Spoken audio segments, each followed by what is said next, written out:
The teachers and వేదిక అలంకరించిన పెద్దలు, గ్రామస్తులు మరియు ఇక్కడ టీచర్స్, తర్వాత వెళ్ళిపోయిన madam, HM madam, primary school madam. So అందరికీ నా నమస్కారాలు. And yeah, very good afternoon friends, very good afternoon students, good afternoon. How are you? Very good, very good. ఇది మాకు ఎనర్జీని ఇస్తుంది. మేము అంత దూరం నుంచి వచ్చినాము. ఇది ఎన్ని రోజుల ప్లాన్ తెలియదు మీకు. యాక్చువల్ గా మేడం వల్ల సారు రిటైర్మెంట్ ఉండే కొంచెం పోస్ట్ పోన్ అయింది. ఆల్మోస్ట్ ఒక 1 month నుంచి నడుస్తుంది. ఫైనల్ ఇయర్ వచ్చాము. సో ఎన్నో ప్రయాసాలు కోర్చి వాళ్ళ నాకు వర్కింగ్ డే అయినా సరే పిల్లలకు ఒక 15 నిమిషాలు ఏదైనా చెప్తే 10th క్లాస్ వాళ్ళకి కావచ్చు, తర్వాత రేపు ఫ్యూచర్ లో 10th వెళ్ళే వాళ్ళకి కావచ్చు, లేదంటే ఫ్యూచర్ లో ఈ లోకంలోకి ఒక మంచి వ్యక్తులుగా రావడానికి ఏదైనా కొంచెం సహాయపడుతుంది కావచ్చు అని నేను ఇవాళ వచ్చాను, టైం తీసుకొని వచ్చాను. బట్ ఇక్కడ చూస్తే సో ఇక్కడ మీకు ఇన్స్పిరేషన్ చేయడానికి చాలా మంది ఉన్నారు. మేడమ్స్ కానీ, మీ ఊరు పెద్దలు కానీ. నిజంగా నాకు చాలా ఆశ్చర్యం అనిపించింది. స్వామి సార్, స్వామి గారేనా? వీరస్వామి సార్. అట్లాంటి వాళ్ళు నిజంగా స్కూల్ కి కానీ ఊర్లో కానీ ఒక్కరుంటే చాలా, నాకు తెలిసి ఊరంతా మారిపోవడానికి. ఈ బెస్ట్ రన్నర్స్ ఆర్గనైజేషన్ కూడా అలా ఒక్కరితోనే స్టార్ట్ అయింది. ఒక్కరితోనే. ఆ ఒక్కరు ఇంకొక ముగ్గురిని కలిపి 4 స్టార్ట్ చేశారు 2014లో. ఎప్పుడు? 2014. ఆల్మోస్ట్ 10 years అవుతుంది ఇప్పుడు. సో ఇప్పుడు వచ్చేసి దాదాపు సార్ చెప్పినట్టు ఒక 500 నుంచి 600 మంది మనకు అంత వాలంటీర్సే ఉన్నారు. ఎవరు ₹1 తీసుకునే వాళ్ళు కాదు. అందరూ వాళ్ళ శాలరీ నుంచి, అంటే ఇక్కడ బిజినెస్ మ్యాన్లు, పొలిటీషియన్స్ ఎవరు లేరు. ఎవరు వాళ్ళ శాలరీ నెల నెల సంపాదిస్తారా? నెల నెల డబ్బులు వస్తాయి కదా, దాంట్లో నుంచి 5%, 10% they are contributing to the society. వాళ్ళ నెల శాలరీ మనం ఒక ₹100 ఎవరిని ఇస్తే ₹5 ఇవ్వడానికి ఎన్నిసార్లు ఆలోచిస్తాం? మన ఫ్రెండ్ అయినా సరే వారికి ఒక బిస్కెట్ ప్యాకెట్ కొనియాలంటే ఎన్నిసార్లు ఆలోచిస్తాం? అవునా కదా? Yes or no? So but why ఒక సొసైటీని మంచి క్రమంలోకి తీసుకురావాలనే ఒక ఉద్దేశం, మంచి ఉద్దేశంతో ఈ బెస్ట్ రన్నర్స్ ఆర్గనైజేషన్ 2014లో స్టార్ట్ అయింది. సో ఇంకా కంటిన్యూ నడుస్తుంది. మనము దాదాపు ఒక 1000 schools, ఇండియా లెవెల్లో ఒక 1000 schools కి మనం హెల్ప్ చేసి ఉంటాము. బేసిక్ ఫెసిలిటీస్ లైక్ టాయిలెట్స్ కావచ్చు, ఇలా కూర్చోవడానికి. ఇప్పుడు నాకు చాలా బాగా అనిపిస్తుంది. అంటే నాకు తెలియదు ఎగ్జాక్ట్గా ఇవి సరిపోతాయి కావచ్చు, ఆల్రెడీ వాళ్ళకి కొన్ని బెంచెస్ ఉన్నాయి కావచ్చు అని నేను అనుకున్నాను, ఎక్స్పెక్ట్ చేశాను. బట్ సగం స్టూడెంట్స్ సరిపోతున్నాయని మేడం చెప్పారు, వాళ్ళు సార్ చెప్పారు. బట్ ఈ స్టేజ్ నుంచి మీకు అందరికీ ఒక మాట చెప్తున్నాను. నెక్స్ట్ ఇయర్, నెక్స్ట్ ఫేజ్ లో, ఇప్పుడు నెక్స్ట్ ఫైనాన్షియల్ ఇయర్ వస్తుంది, ఎడ్యుకేషన్ ఇయర్, అప్పుడు మిగతా వాళ్ళందరికీ కూడా సరిపోయేటట్టు బెంచెస్ నేను అందిస్తాను.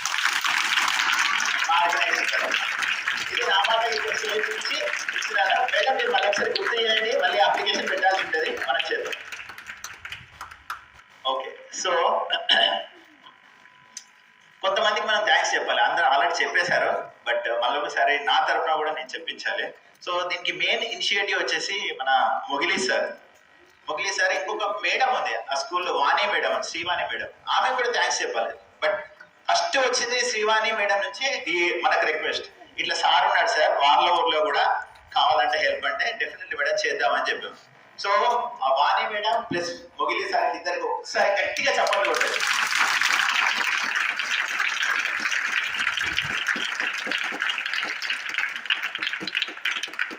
తర్వాత సో అది చెప్పగానే మేడం గారు, హెచ్ఎం గారు ఎంకరేజ్ చేసి, తర్వాత స్టాఫ్ కూడా సార్కి సపోర్ట్ చేసి, ఏ రిక్వెస్ట్ అయితే కావాలి, ఏ సిగ్నేచర్ అయితే కావాలి, తర్వాత ఊర్లో సిగ్నేచర్స్ కానీ అన్ని తీసుకుని మాకు రిక్వెస్ట్ సబ్మిట్ చేశారు. సో ఇందులో మీ టీచర్స్, ఇంకొకటి చెప్పాలంటే మీ టీచర్స్, మీ హెడ్ మాస్టర్ కంట్రిబ్యూషన్ కూడా ఈ బెంచెస్ లలో ఉంది. మీకు తెలిసి ఎంతమంది తెలుసో నాకు తెలియదు. నాట్ ఓన్లీ బెస్ట్ రన్నర్స్, ప్రతి బెంచ్ లో మీ హెచ్ఎం, మీ స్కూల్ టీచర్స్ కంట్రిబ్యూషన్ ఉంది. It may be small or it may be big, but ప్రతి ఒక్కరి కంట్రిబ్యూషన్ ఉంది. మా ముఖ్య ఉద్దేశం ఇదే, మేమే సాయం చేయడం కాదు, 10 మందితో కూడా సాయం చేయడం. మాకు ఇప్పుడు సపోజ్ వాళ్ళు ఒక 20,000 ఇచ్చారనుకోండి, మాకు పెద్ద లెక్క కాదు. 20,000 1,50,000 ఇచ్చిన దగ్గర 20,000 ఇవ్వడం పెద్ద గొప్ప కాదు. బట్ మేమేం చేస్తున్నాం అంటే we're involving the teachers, we're involving the staff. ఇప్పుడు మనం ఏదైనా ఒక పండుగ జరిగినా, లేదంటే ఊళ్ళో ఏదైనా ఉత్సవం జరిగినా ఎట్లుంటుందంటే అది రామన్ పెళ్ళి అవ్వచ్చు, ఏదైనా కావచ్చు, అందరి దగ్గర చందాలు తీసుకుంటారు. ఏంటంటే they are trying to involve you in that. ఆ పుణ్యమో అదేదో ఆ బాధ్యత. ఇప్పుడు మనం ఒకటి కొన్న దాంట్లో మరి 10 రూపాయలు ఉంటే దాని జాగ్రత్త చూసుకుంటాం. అవునా కదా? అవునా కదా? లేదు మేము చూసుకోం సరే ఏదైనా అంతే మాకు అంటారా నో కదా? సో అందుకే మేము ఒక రెస్పాన్సిబిలిటీ, వాళ్ళకు కూడా ఒక రెస్పాన్సిబిలిటీ ఉండాలి. ప్లస్ వాళ్ళకు కూడా సాయం చేసే గుణం రావాలి. చాలా మందికి ఉంటుంది, బట్ స్టిల్ వీఆర్ ఇన్సిస్టింగ్. ఇంకొంచెం ఫోర్స్ఫుల్ గానైనా మనం తీసుకొస్తున్నాం. సో అందరికి, స్టాఫ్ కు, హెచ్ఎం సార్, హెచ్ఎం మేడం కి అందరికి ఒకసారి గట్టిగా చెప్పండి కొట్టండి.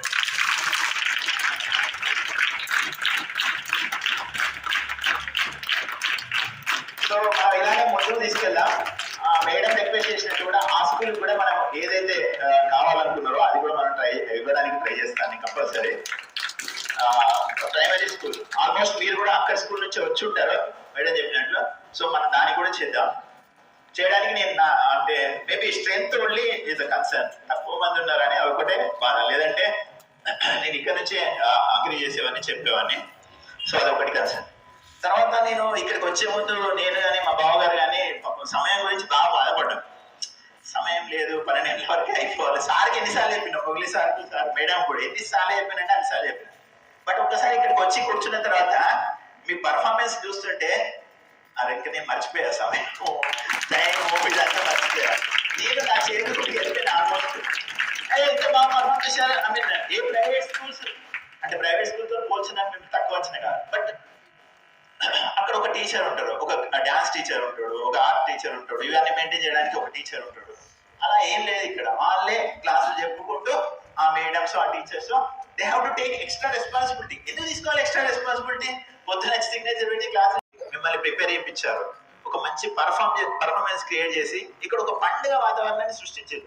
నాకైతే చాలా అద్భుతంగా ఉన్నది ఆ పర్ఫార్మర్ కి, ఎస్పెషల్లీ ఆ క్లాసికల్ డాన్స్ పర్ఫార్మర్స్ కి నేనైతే రియల్లీ అప్రిషియేట్. నాకు తెలిసి మా పిల్లలు కూడా అంత బాగా చేయకపోవచ్చు. ఇవేదో గ్రేట్. ఎన్నో సంవత్సరాల నుంచి ట్రైన్ చేసుకున్నా కూడా వాళ్ళు కూడా అంత బాగా చేయలేదు. అంటే మా స్కూల్లో క్రాఫ్ట్ మేడం ఉన్నారు సార్, రాధిక మేడం అని. ఆ మేడమే సార్ వాళ్ళని ఆ విధంగా ఇప్పుడు ఈ డెకరేషన్ వేసి తర్వాత వేయడము ఇదంతా కూడా మేడమే సార్. ఖచ్చితంగా క్యాటరింగ్ నేర్పిస్తారు, డాన్స్ నేర్పిస్తారు, చిన్న చిన్న స్కిట్స్, ఇవన్నీ కూడా తనే చేశారు. ఇవన్నీ కూడా తను చేసినటువంటి స్టడీస్ గురించి అయితే నాకు తెలియదు, మీరు ఎంత చదువుతారో, ఎంత బాగా చదువుతారో. బట్ ద పర్ఫార్మెన్స్, మీ డిసిప్లిన్ చూసి అయితే నాకు చాలా చాలా చాలా హ్యాపీగా ఉంది. ఇప్పటికి కూడా చాలా మంది స్ట్రేట్గా they have stand like anything, standard గా కూర్చొని ఇంకా సార్ చెప్పండి సార్, మేము వింటాం సార్, మేము రెడీ ఉన్నాం అని చూపెడుతున్నారు. చూడండి, నేనైతే ఫిదా అయిపోయినా. యాక్చువల్లీ ఫిదా అంటే తెలిసిగా ఫ్లాట్ అయిపోయినా నేను. Great, thank you. అండ్ నాకు వాయిస్ నుంచి ఏం కనబడట్లేదు, మరి మొత్తం అమ్మాయిలే కనబడుతున్నారు. ఇదేంటి, పర్ఫార్మెన్స్ లో అమ్మాయిలే, స్పీచ్ లో అమ్మాయిలే. ఎక్కడ పోతున్నాం మనం? ఎక్కడ పోతున్నాం? ఎలా ఉండేది అబ్బాయిలు అంటే? అబ్బాయిలే ఉండేది ఇంతకుముందు. వచ్చి స్టేజ్ మీదకి రావాలంటే అమ్మాయిలు భయపడేవాళ్ళు. నెక్స్ట్ టైం కాదు, నేను ఈ స్పీచ్ అయిపోయే వరకు ఎవరైనా ఒక రెడీగా ఉండి నాకు ఒక 4 మాటలు చెప్పండి చాలు. బట్ స్టేజ్ మీద మన సైడ్ నుంచి, ఓకే, మన సైడ్ నుంచి ఉండాలా లేదా? Yes or no? అమ్మాయిలు అంటున్నారు, yes or no? Okay. So it's not about మీరు మన మేల్ వాళ్ళ ఫీమేల్ అని కాదు, but competition should be there. Competition ఉండాలి కదా? ఉండాలి కదా? ఇప్పుడు ఇంకొన్ని రోజులు మీరు ఇలానే ఉన్నారనుకో, ఫీమేల్ డామినేషన్ అయిపోతుంది. ఓకేనా? So your contribution should be there. ఎట్లుండాలంటే ఫైట్ లాగా ఉండాలి, హెల్దీ ఫైట్, హెల్దీ కాంపిటీషన్ అంటాం, అలా ఉండాలి. ఓకేనా? ఉంటారా? ఎవరైనా వస్తారా? ఎస్ అన్నో? వస్తలేదు. అమ్మాయి చూడు ఎట్లా చెప్తారు, హాయ్ ఎలా ఉన్నారు, వాళ్ళ రెస్పాన్స్ ఎలా ఉన్నారు? మీరు ఎస్ అన్నో? నేను కూడా ఒక చిన్న స్టోరీ, ఎక్కడికి పోయినా నేను కొంచెం అప్పుడప్పుడు చిన్న స్టోరీలు చెప్పి ఏదో పిల్లలకి మోటివేషన్. అంటే నాకు చిన్నప్పుడు మా నాన్నమ్మ కానీ మా నాన్న కానీ, ఇంకా నాకు గుర్తుంది, మేము బయట పడుకొని ఆ వెన్నెలను చూసుకుంటూ మా డాడీ అలీబాబా 49 కథ చెప్పాడు. ఇంకా గుర్తుంది నాకు. అంటే ఏదైనా మనకు ఒక స్టోరీ పరంగా ఒక కథలాగా చెప్తే ఎప్పటికీ గుర్తుంటుంది. అందుకే టీచర్స్ కానీ మన తెలుగు బుక్లో కానీ అన్నింటిలో కథలు పెడతారు వాళ్ళు, ఇంగ్లీష్ బుక్లో కానీ. ఎందుకు ఎందుకు ఎక్కువ రోజులు గుర్తుండడానికి ఒక స్టోరీ, ఒక సినిమా. ఇప్పుడు సినిమాలు కూడా అంతే, ఒక స్టోరీ రూపంలో వస్తాయి. అప్పుడు మనకి ఎక్కువ రోజులు గుర్తుంటుంది. అవునా కదా? Yes or no? సార్ పిల్లలు వినండి, మీరు మాట్లాడితే మాట్లాడడం లేకపోతే లేదు, but don't disturb your self. ఓకేనా? ఏదో 4 మాటలు మాట్లాడండి, మీకు మీరే వచ్చి వాలంటీర్గా మాట్లాడండి, ఎవరి సపోర్ట్ అవసరం లేదు. ఓకే, మీరుగా వచ్చి మాట్లాడగలిగితే మాట్లాడండి, లేకపోతే నెక్స్ట్ టైం డ్యూయల్స్కి వస్తాయి కదా, అప్పుడు ఒక అమ్మాయి కూడా రావద్దు, మొత్తం మీరే ఉండాలి డాన్స్ పర్ఫార్మెన్స్ తో సహా. ఓకేనా? ఓకే, బట్ వినండి, కొంచెం 10 నిమిషాలు వినండి. ఓకేనా? సో అయితే ఒక ఊళ్ళో మళ్ళంటి ఊరు ఉన్నది. ఇప్పుడు నాకు సార్ చెప్పాడు, మంచి కాకతీయుల లాంటి శివాలయం ఉంది సార్ ఇక్కడ, చాలా బాగుంటది అని చెప్పాడు. అట్లనే ఒక ఊర్లో ఒక మంచి శిల్పం తయారు చేసుకోవడానికి చూస్తున్నారు, ఒక గుడి కట్టుకుందామని చూస్తుంటే వాళ్ళు జనరల్గా ఏం చేస్తారు, ఒక శిల్పి దగ్గరికి వెళ్ళి ఇట్లా మాకు గుడి కడదాము, ఒక మంచి విగ్రహం తయారు చేసియండి, అమ్మవారి విగ్రహం తయారు చేసియండి అని ఏదో చెప్పారు. చెప్తే అప్పుడు ఆ శిల్పి ఏం చేసిండంటే, రాళ్ళు ఎక్కడ దొరికితే జనరల్గా శిల్పం అంటే ఒక రాయితోనే తయారు చేస్తారు కదా, అవునా కదా? సో దగ్గర ఉన్న కొండ దగ్గరికి పోతాడు. కొండ దగ్గరికి పోయి అక్కడ మంచి రాళ్ళు ఉంటాయి కదా, మంచి రాళ్ళు, ఏదైతే ఆ శిల్పానికి సరిపోతుందో ఆ రాయి దగ్గరికి వెళ్తాడు. వెళ్ళి ఆ రాయిని అడుగుతాడు అనమాట, మేము ఇట్లా ఒక శిల్పం తయారు చేద్దాం అనుకుంటున్నాం, నీకు అభ్యంతరం లేకపోతే నిన్ను శిల్పంగా తయారు చేస్తా అంటాడు.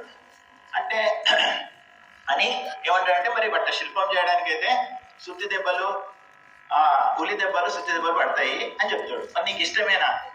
నీ అప్రూవల్ ఉంటేనే. ఇప్పుడు నాలాగా మీరు ఓకే అంటేనే నేను మాట్లాడుతున్నా, అవునా కదా?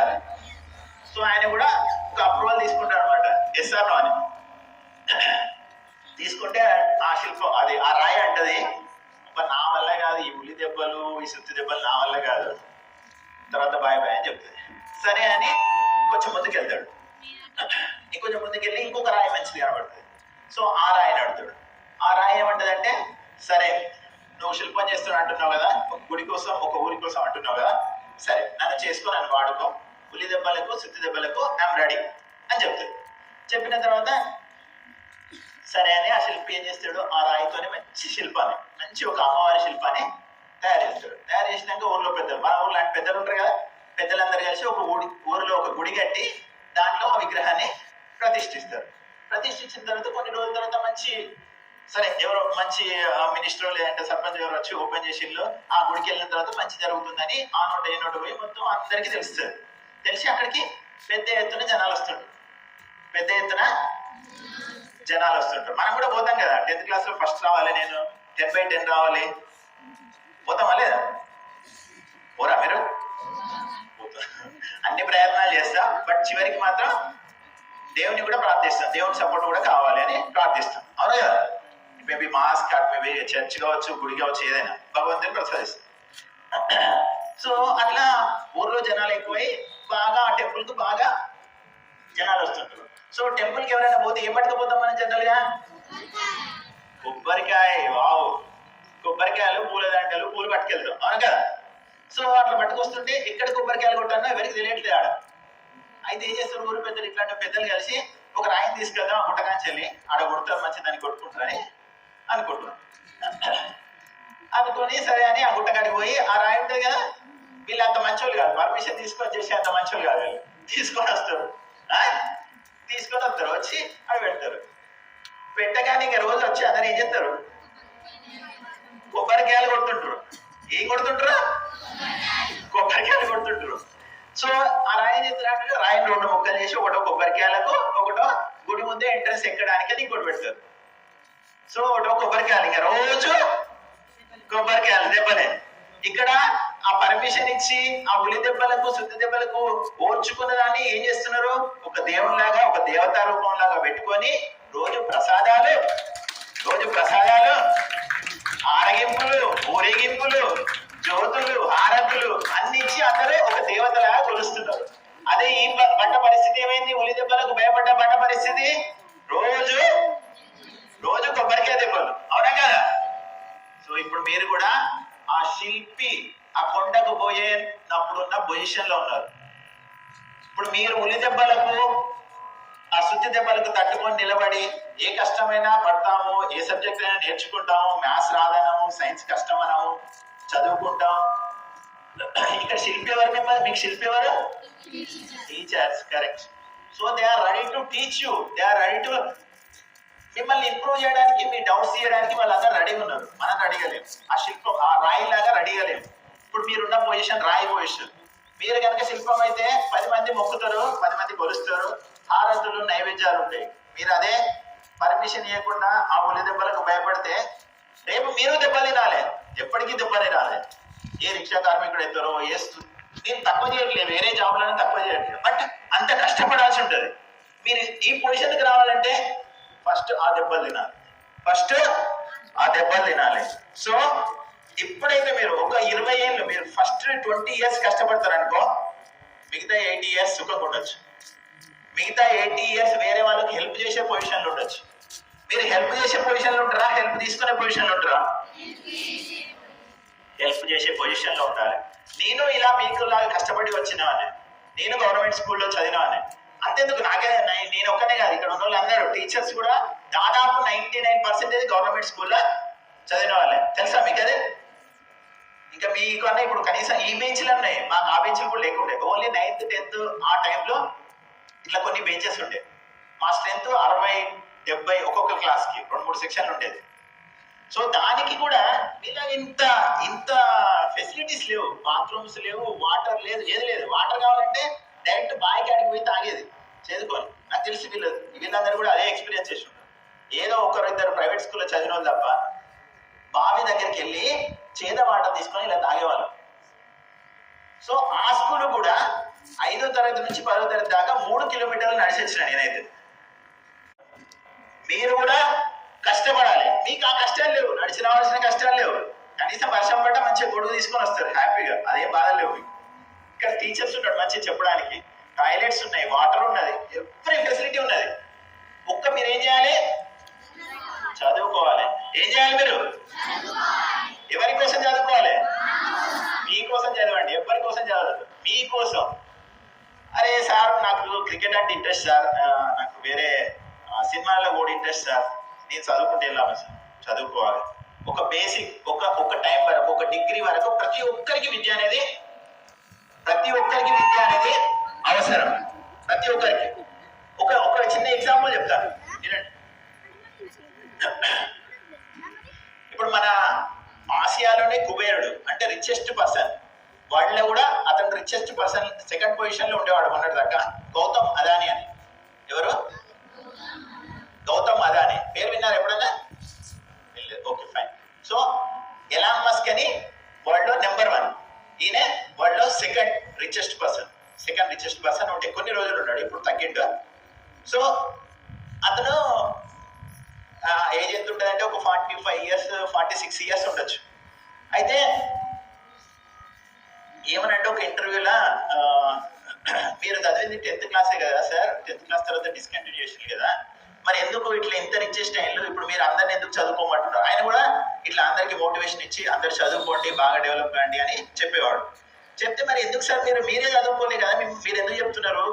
మీరు ఇప్పుడు ఆసియాలో వరల్డ్ లో సెకండ్ రిచెస్ట్ పొజిషన్ ఉన్నారు, మీరు చదువుకోకుండా కదా ఇంత ఏంటంటే ఆయన ఒకటే చెప్పాడు, ఒకటే మాట, నేను 10th క్లాస్ చదువుకున్న కనుకనే నాకు ఈ పొజిషన్కి రావడానికి 20 ఏళ్ళు పట్టేది.